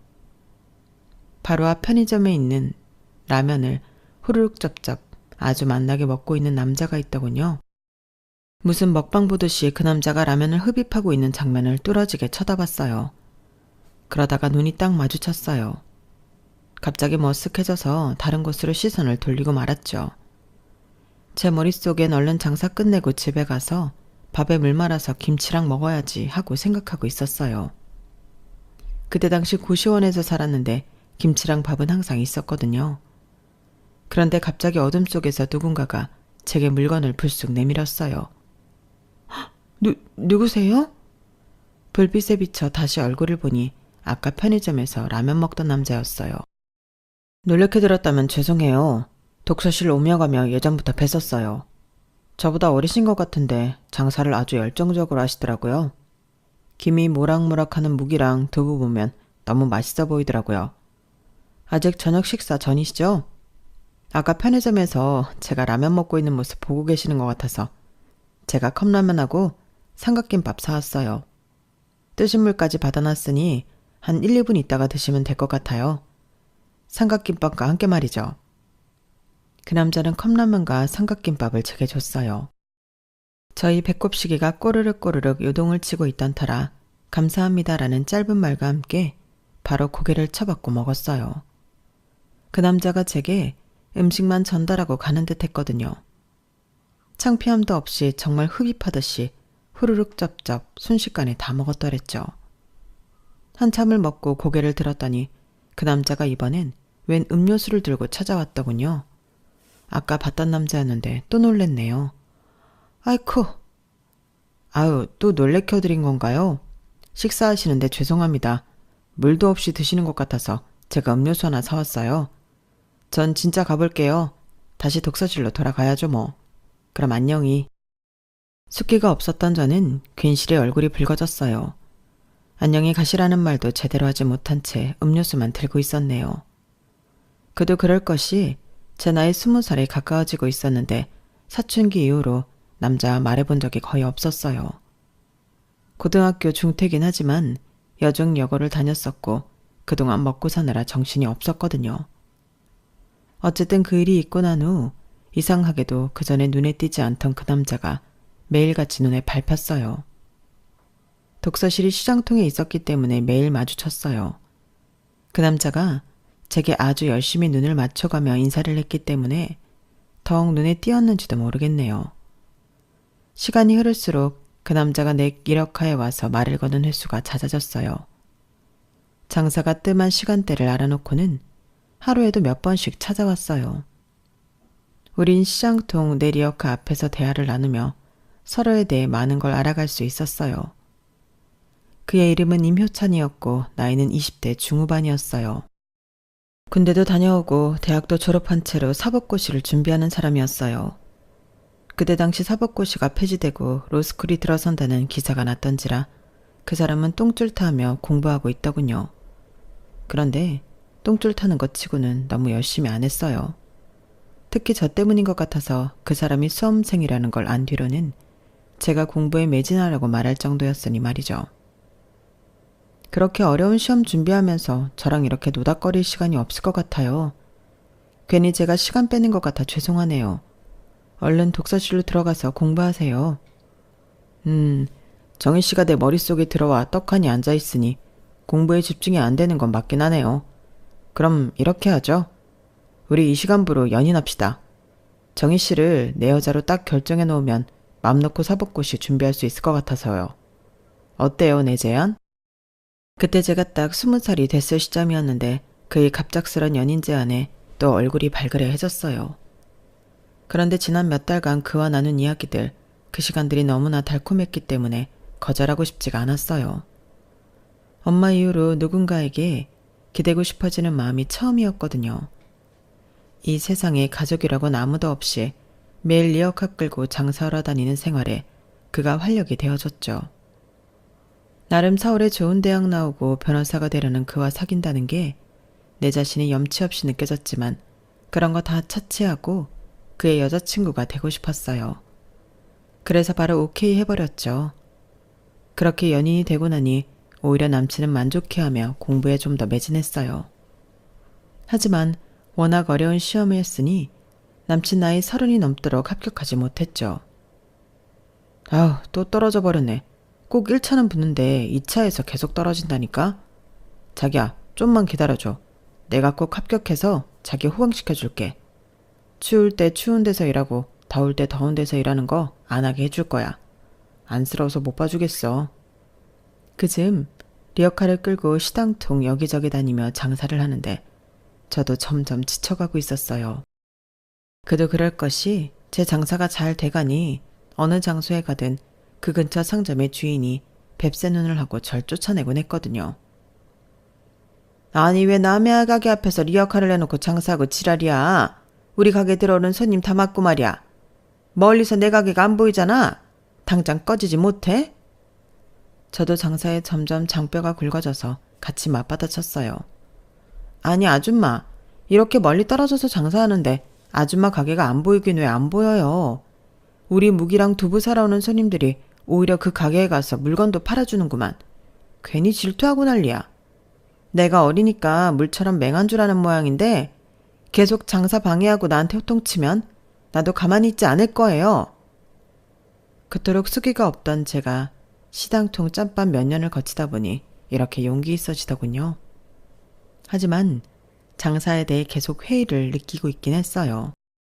남친 말대로 더울 때 더운 데서 일하고 추울 때 추운 데서 일하면서 건강도 많이 망쳐가고 있다는 게 체감될 정도였죠.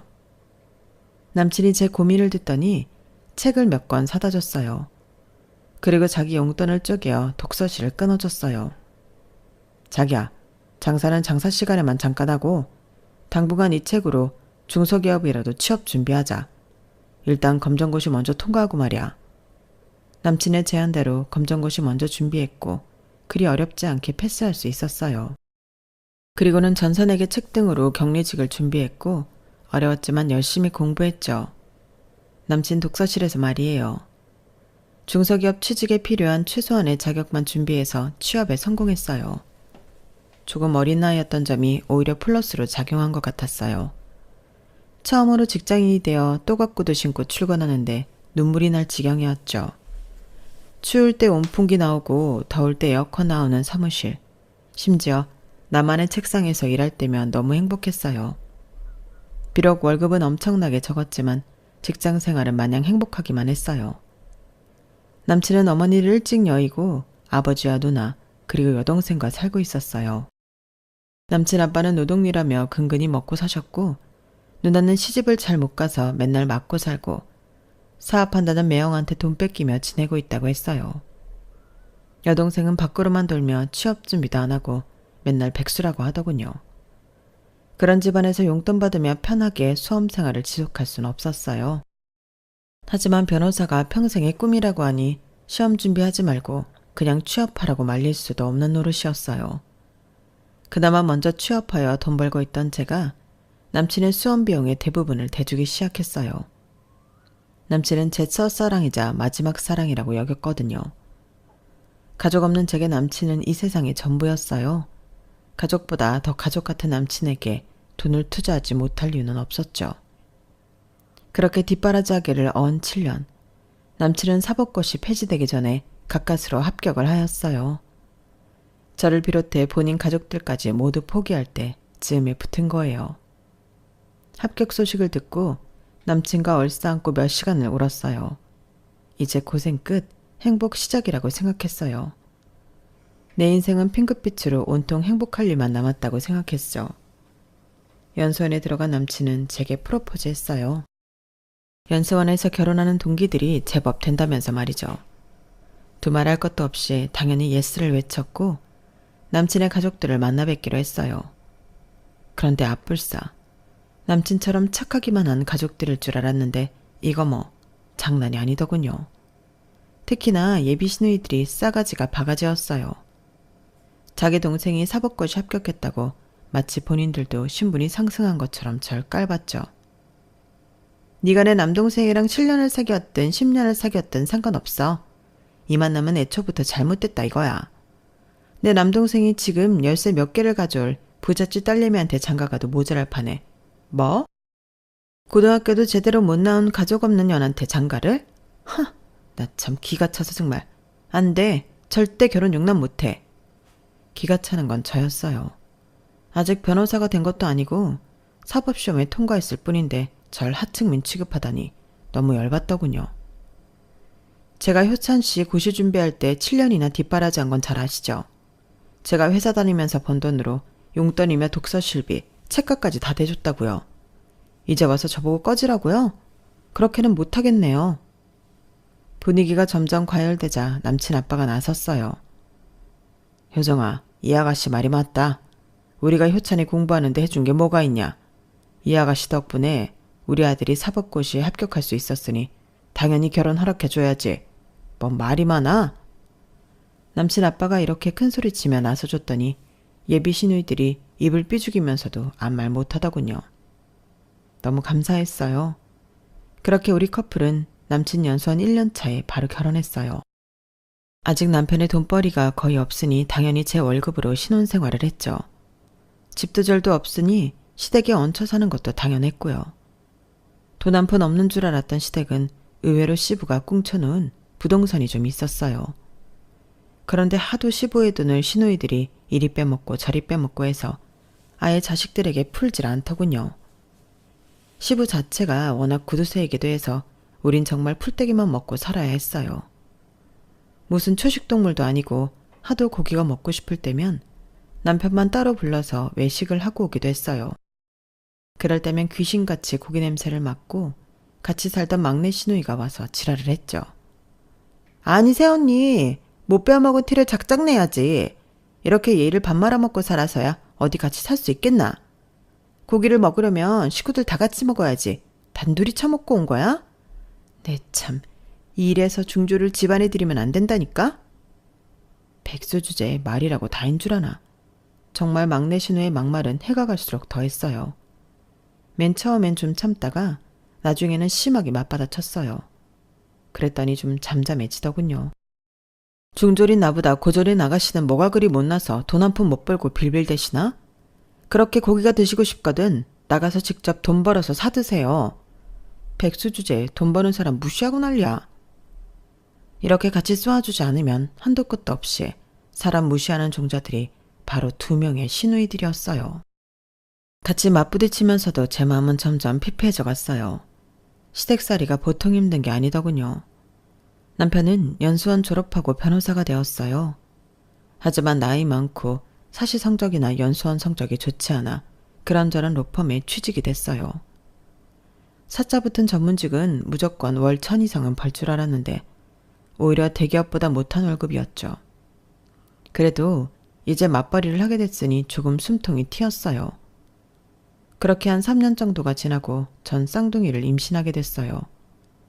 그토록 기다리던 임신이었는데 자꾸 피가 비치고 유산기가 있어서 할 수 없이 직장을 퇴직해야 했어요. 복지가 좋은 곳도 아니라서 병가를 길게 낼 수도 없었거든요. 그래도 남편을 믿고 퇴직하고 병원에 입원도 하고 집에 누워있기도 했어요. 당연히 제가 누워있던 꼴을 못 보던 시누이들이 쌍으로 공격을 해댔죠. 아이고 오랜만에 친정에 와봤더니 저것이 또 누워있네 그래. 옳게. 누구네 안 가져봤어? 어디서 공주처럼 맨날 쳐 누워있고 지랄이야. 얼른 일어나서 집안일 하지 못해? 평소 같았지만 맞받아치겠는데 임신을 하고 나니 호르몬 탓인지 자꾸만 눈물이 났어요. 그날은 말도 못할 정도로 꺼이꺼이 울어버렸죠. 도저히 더 이상은 참을 수 없어서 퇴근하는 남편을 붙잡고 호소했어요. 나 더 이상은 시댁살이 못하겠어. 그동안 모아놓은 돈도 있으니 당장 나가 살자. 분가하자고. 제가 울면서 호소하니 남편도 놀라서는 당장 나가 살 집을 알아봤어요. 작은 전셋집 하나를 알아보고는 토요일에 계약하러 가자고 하더군요. 아직 계약도 안 했는데 뛸 듯이 기뻤어요. 토요일만 손꼽아 기다리고 있었죠. 그런데 금요일 밤 남편은 심장마비로 저 세상으로 떠나고 말았어요. 단잠을 자고 일어났더니 남편이 싸늘하게 식어 있었죠. 여보, 자기야, 이 사람이 왜 이래? 왜 안 일어나는 거야? 아버님 아가씨, 이리 좀 와봐요. 이 사람이 이상해요. 얼른 119 좀 불러주세요. 전 친정엄마가 사고 났을 당시 119 좀 불러달라며 목 놓아 울었던 기억이 떠올랐어요. 남편까지 엄마와 똑같이 저 세상으로 가버릴까봐 너무 무서웠는데 결국 그렇게 되고 말았죠. 만삭이었기에 재배는 남산만 했고 딸 쌍둥이가 태어나기 직전이었어요. 그런데 세상에 이럴 수가. 나쁜 일은 한꺼번에 들이닥친다고 하더니 하나뿐인 외아들이 심장마비로 죽어버린 것에 충격을 받은 시부가 중풍으로 쓰러진 거예요. 그 와중에 전 딸아 쌍둥이를 저 혼자 낳아야 했고 산후조리도 제대로 못한 채 시댁으로 들어와 중풍으로 누워있는 시부의 병간호까지 해야 했어요. 그때까지 제 인생에서 험단한 일을 다 겪었다고 생각했는데 아니었어요. 그보다 100배, 1000배 힘든 일들이 겹겹이 닥쳐왔죠. 의식은 있었지만 몸은 거의 움직일 수 없던 시부의 간호를 제가 다 해야 했어요. 시누이들은 뭐 했냐고요? 뻔할 뻔짜죠 뭐. 병 간호하는 신용만 대충 하고는 내뺐어요. 그들의 태도에 화가 나서 저도 다 그만두고 집을 나가려 했어요. 그래도 저한테 잘해주시고 늘 제 편을 들어준 시부한테 죄송하지만 이미 남편과 사별한 후였으니 내 할 몫은 다 했다고 생각했거든요. 시부에게 제 뜻을 조심스레 말했어요. 그랬더니 시부가 힘겹게 입을 열더군요. 미안하다 아가. 남편까지 죽은 너한테 시아버지 병수발 들게 해서 정말 미안해. 그런데 내가 믿을 사람은 오직 너밖에 없구나. 내가 딸 자식을 잘못 키워서 딸들도 다 못 믿을 존재가 돼버렸다. 남보다 못한 년들이야. 내가 살면 얼마나 더 살겠니? 앞으로 이 집에서 날 간병해주면 내가 생활비며 차후에 살아갈 돈까지 쥐어주마. 우리 소녀딸들 미래까지 생각해서 말이야. 이 시아비를 불쌍히 여겨서라도 부탁 한 번만 들어주면 안 되겠니? 맘 같아선 정말 시댁에서 나가서 우리 쌍둥이들 키우며 살고 싶었어요. 그런데 현실이 얼마나 냉혹한지 누구보다 잘 알고 있었죠. 아직 핏덩이인 저 아이들을 데리고 고졸인 제가 다시 취업할 회사를 알아보고 두 아이를 키우며 사는 것이 녹록지 않다는 걸 잘 알고 있었어요. 그래서 시부의 제안을 받아들였어요. 그래도 돈 한 푼 안 드는 시부지만 부동산 재산이 좀 있다는 건 알고 있었거든요. 시부가 허튼 소리 할 뿐은 아니니 간병을 하면서 집에서 아기를 키우고 있으면 좀 더 안정되게 살 수 있을 거라고 생각했어요. 시부는 본인이 얼마 못 살 거라고 했지만 그 후로 장장 10년을 더 사셨어요. 그 10년의 세월 동안 제가 남몰래 훔친 눈물은 이루 말도 못해요. 남편도 없는 과부가 시부의 간병을 해야 했으니까요. 그런데 그 이유 중 대부분이 바로 시누이들 때문이었죠. 본인들 아빠 똥기저귀 갈고 있는 저한테 위로의 말이나 격려는 못해줄 망정 비아냥대기 일쑤였어요. 언니, 아빠 기저귀를 이렇게 채우면 어떡해요? 다 새잖아요. 벌써 몇 년이나 간병했으며 이런 거 하나 제대로 못하나? 아, 멍충이 같은 이라고. 뭐? 지금 뭐라고 했어요? 아가씨가 기저귀 한 번을 갈아드려 봤어요? 맨날 SNS엔 아주 본인이 간병 다 한 것처럼 효녀 코스프레 다 하면서 무식하고 멍청한 게 누군데 나한테 그래요? 진짜 막내 시누의 SNS에 들어가서 사진들 보면 가관도 아니었어요. 모든 집안일이며 간병을 마치 자기가 하는 것 마냥 착한 척하는 게 역겹더군요. 큰 시누는 더했죠. 자기 남편 사업자금 대달라고 중풍으로 누워있는 시부를 아주 구워 삶았어요. 아빠, 이번 한 번만 계좌로 돈 넣어주면 내가 진짜 다신 사업자금 대달라고 입도 뻥긋 안 할게요. 진짜라니까요. 제발 첫째 딸 한 번만 살려주세요.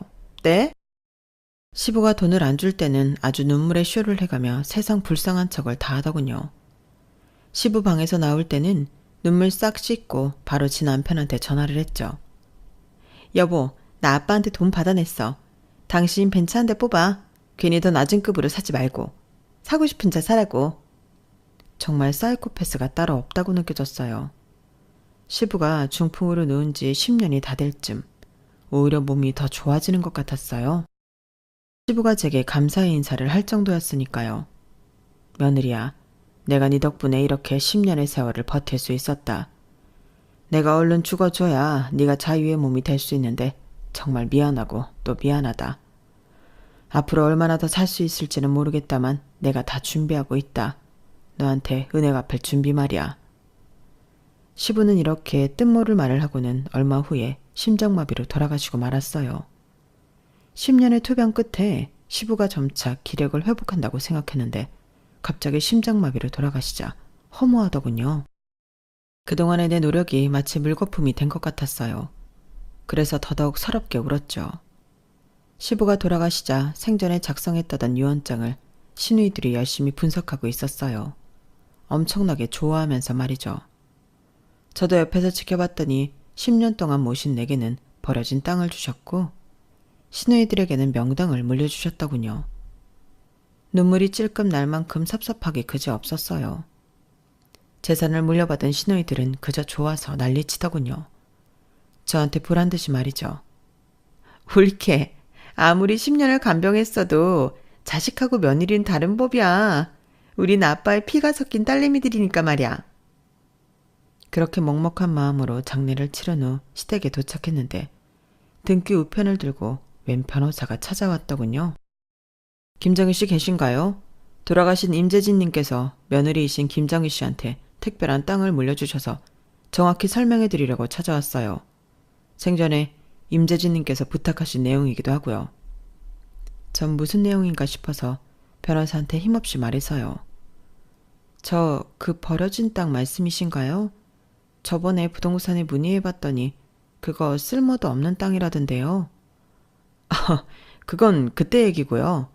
잘 모르는 복덕방 아저씨 말 들으시면 안 되고요. 자, 보세요. 이번 첨단 산업도시에 편입되는 땅이어서 미친 듯이 가격이 치솟았어요. 그걸 알고는 얼마 전에 며느리에게 특별히 이 땅을 주라고 유언장을 수정하셨어요. 어르신께서 몸은 불편하지만 정신만큼은 정정하셔서 몇 년 더 사실 줄 알았는데 갑자기 부보를 듣게 되어 놀랐네요. 하여간 현재 시세 세금 떼고도 50억입니다. 수용되어 세금 떼고 바로 지급되실 거예요. 그 변호사는 일목요연하게 정리된 자료들을 제게 건네주었어요. 그리고는 제 계좌를 알아갔어요. 아마 일주일 내로 현금 지급될 거라면서 말이죠. 전 이 모든 게 꿈 같았어요. 제게 50억이라는 현금이 나온다니. 옆에서 시누이들이 땅을 치고 후회하는 걸 보고 더욱 실감났죠. 아버지. 아무리 그래도 친딸인 우리들한테 개발될 땅을 주셨어야지. 이게 뭡니까? 진작에 간병 참여할걸. 우리한테는 고작 5억짜리 땅 주고 며느리한테는 50억이라니. 내 팔자야. 아유. 큰 시누는 곡소리를 내며 땅을 쳤고 막내 시누이는 정신 차리고 제게 귀신같이 착 달라붙더군요. 언니, 나 이 나이 먹도록 백수인 거 잘 알고 있죠? 제발 반띵하면 안 될까요? 반띵해서 나눠 가집시다. 네? 제발요, 언니. 전 그들이 버러지같이 느껴졌어요. 당장 일어나서 그들을 향해 꽥 소리를 질러버렸죠. 야, 누가 네 언니야? 너랑 나랑 피 섞였어? 우리는 그냥 남남이야. 니네 오빠도 10년 전에 죽은 마당에 내가 왜 니네 사정을 봐줘야 해? 천하의 몹쓸년들. 니네한테 5억씩이나 물려주신 아버님한테 감사하며 열심히 살아. 차. 가래침을 퇴뱉고 시댁에서 짐을 싸서 나와버렸어요. 일단은 고급 호텔에 들어가서 신용카드로 아이들과 함께 생활했어요. 현금을 받을 동안 괜찮은 30평대 아파트를 알아보고는 당장 짐을 꾸려 아이들과 입주했죠. 33평의 드넓은 아파트 거실에서 글을 쓰고 있는 지금도 사실 믿기지가 않아요. 최근에 안 건데 33평을 국민평수, 즉 국평이라고 한다면서요? 그만큼 남들한테는 익숙한 평수의 아파트인지 몰라도 저와 제 딸들한테는 대궐이 따로 없네요. 갑자기 주어진 수십억의 돈을 어떻게 써야 잘 쓸 수 있을지 궁리 중이에요. 이미 저보다 돈이 많으신 여러분들께서 돈 잘 사용하는 지혜로운 방법 좀 댓글로 많이 알려주세요. 여러분께서 설명하신 대로 현명하게 살아볼게요. 그럼 모두들 저의 행운의 기운을 받아서 행복하시길 바랄게요. 지금까지 저의 긴 글 읽어주셔서 감사해요. 저도 지금까지 살아온 것처럼 우리 쌍둥이 딸들과 열심히 살아갈게요. 모두들 행운을 빕니다. 여러분, 사연 댓글에 응원과 현명한 조언 부탁드려요. 좋아요와 구독은 저에게 큰 힘이 됩니다. 오늘도 좋은 일 가득하세요.